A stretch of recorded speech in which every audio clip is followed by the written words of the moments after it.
Nag-issue na po ng statement si VP Sara na humihiling sa ICC na kinakailangan na talagang apruban ang interim release ni Tatay Digong sa ibang bansa, hindi po yan sa Pilipinas. No? At ito po ay dahil sa katotohanan na sang-ayon kay VP Sara, hindi mapangalagaan ang kalusugan ni Tatay Digong sa detention facility ng ICC.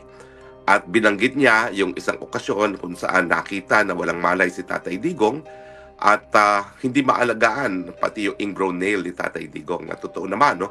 Kung talagang kaya nilang alagaan ang kalusugan ng isang nakadetene, dapat hindi na nadidiskubre na unconscious sa sahig ang Tatay Digong. No?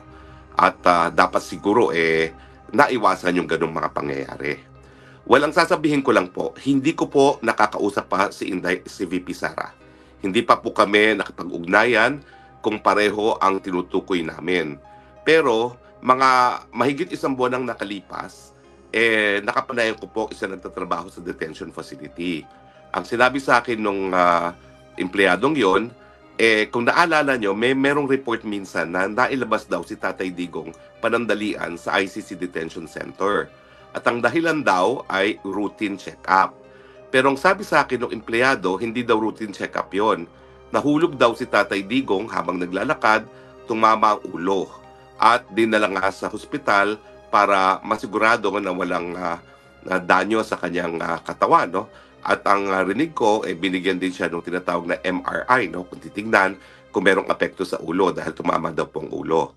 Now, ang request naman po ng tao, ipagbigay alam ko raw sa pamilya dahil hindi niya alam kung sinabi sa pamilya itong pangyayari ito kay Tatay Digong. No? At ako naman po ay sinunod ko yung request, pinarating ko po yung impormasyon na yan kay VP Sara. Hindi ko po alam kung ito yung impormasyon na sinasabi ngayon ni VP Sara. No? Basta ako, pinarating ko sa kanya at iniwan ko na po sa kanya yan kung anong gagawin niya sa impormasyon na yan dahil alam niyo naman po, no, anything about health is covered by the right to privacy. No? So bahala na ang pamilya mag-process ng ganyang impormasyon kasi hindi ko naman alam kung talagang hindi sinabi sa kanila. No? At hindi ko naman tinanong. Basta ako sinabi ko yung impormasyon dahil yan naman yung pinangako ko dun sa informante na nagsabi sa akin. So, ulitin ko po hindi ko alam kung parehong tinutukoy naming okasyon ni VP Sara, pero may ganyang impormasyon po na pinarating sa akin na ang request ay iparating naman kay VP Sara. At bahala na po si Inday Sara, si VP Sara mag-confirm kung kapareho kaming insidenteng sinasabi. No? Pero ang malinaw po talaga, kung talaga nangyari ang insidenteng yan, talaga pong bagamat meron silang clinic dyan sa detention facility, hindi po sapat yung clinic na yan para pangalagaan nga po ang kalusugan ni Tatay Digong. In fact, gaya na aking sinabi sa aking title, mukhang banta po sa kalusugan ni Tatay Digong ang pananatili sa detention facility. No? Now, meron pang sinasabi si VP Sara na ingrown nail man lang, hindi nila maasikaso. Paano pa yung mga seryosong mga medical na pangangailangan ni Tatay Digong? Ang katotohanan po at 80 si Tatay Digong, kinakailangan na talaga ng 24-hour assistance. No?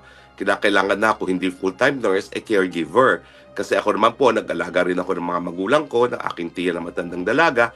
Talaga naman po when they hit 80, meron akong isang midwife na talagang nag-aalaga sa kanila. One at a time lang naman po dahil hindi naman sila sabay-sabay na naging nagkakasakit at nagiging bedridden. Pero lahat po ng inalagaan ko dumaan sa punto talaga na kinakailangan ng full-time caregiver. At yan po siguro ngayon ang hinihingi ni VP Sara doon sa kanyang panawagan na kinakailangan na talagang bigyan siya ng interim release dahil sa interim release at least makakakuha sila ng full-time caregiver, nurse or midwife, pero yung susubaybay kay Tatay Digong at masisiguro na hindi naman siya matutumba at mawawalan ng malay sa sahig. No?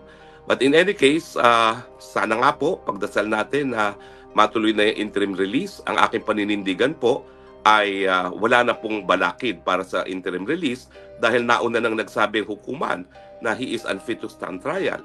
If he is already unfit to stand trial, ano pang gagawin niya sa kulungan? No? That would amount naman po to cruel and unusual punishment dahil siya ikukulong na hindi pa napapatunayang nagkakasala. So, importante po talaga para mabigyan ng respeto ang karapatang pantao ni Tatay Digong sa kalayaan at yung presumption of innocence na talagang palayain na siya. Pero mga kaibigan ha, mag-ingat po tayo. Ang dami-daming fake news dito sa Dahig, no? May fake news po na kumalat na di umano ako daw po ay dahilan para magkawatak-watak ang mga Pilipino. Ay na-address ko na po yan. Malinaw na malinaw po na ang dahilan po na nagkakaroon ng paghahati-hati, meron talagang mga tao na ayaw na makipagtrabaho sa mga taga-DDS at mga maisog. Ako naman po, ginawa ko lahat para sila ay mapagkaisa, pero nung hindi po talaga po pwede mapagkaisa, pumanig ako doon sa DDS at saka sa maisog. Bakit? Sila naman po talagang sa simula't simula supporters na ni Tatay Digong mula pa ng 2016. Daig pa nga nila ako dahil ako naman inaamin ko ako'y hindi DDS noong 2016, no? At sa tingin ko naman unang-una, kakilala silang personal ni Tatay Digong. Pangalawa, dapat naman i-recognize natin yung kanilang naging papel sa pagkakahalal kay Tatay Digong na naging dahilan para napakita ni Tatay Digong na po pwede talagang maglingkod sa taong bayan na hindi nagpapayaman. Di gaya ng nakikita natin ngayon dito sa flood control scandal na talagang mga mambabatas, pati ang presidente, ang House Speaker, talaga naman pong tinatrato na negosyo itong gobyerno, no? At ako naman po, kaya naman ako naging supporter ni Tatay Digong dahil nga doon sa nakita ko na katapatan niya at saka yung talagang pagiging honest ni Tatay Digong na hanggang sa huli nakatira siya sa isang bahay kalapati na aking tinatawag na ako mismo ay hindi ko kakayanin yung gano'n, no? So anyway, nagpapasalamat ako dun sa isang celebrity na nag-apologize, nag-public apology. I think that makes her really a person to be respected, no, na umaamin sa pagkakamali. Pero siyempre medyo hilaw ata yung kanyang apology kasi inaabsulto niya yung mga ibang personalidad na nakita naman natin sa isang video na nagre-rehearse pa kung paano ipapakalat yung fake news tungkol sa akin, no. First time ko naman po nagsasalita tungkol sa akin sa laogbin dito, no? Pero hindi naman ako pa pwedeng forever manhimik, no? Dahil kitang-kita naman po na bagamat inaabsulto niya ilang mga personalidad, merong rehearsal sila kung paano nila ako sisiraan sa entablado. Anyway, I leave that to you. I leave everything to God, but I appreciate the public apology, you know, at least from the person na nagsalita sa entablado. Dami rin po itong kumakalat na fake news, ha? Napalaya na rin po si Tatay Digong. Wala pa pong kanyang desisyon. Lahat po ng desisyon ay pinapublish po yan sa webpage ng ICC. So kami naman po, ilang beses na po na mayroong mga lumalabas na balita, hindi namin ini-include sa aking Facebook page hanggang hindi lumalabas mismo sa page ng ICC kasi mahirap na pong makuryente. 80 years old na po si Tatay Digong at maselan lahat ng impormasyon tungkol sa kanya, lalong-lalo na kung ito ay may kinalaman sa kanyang impending kalayaan.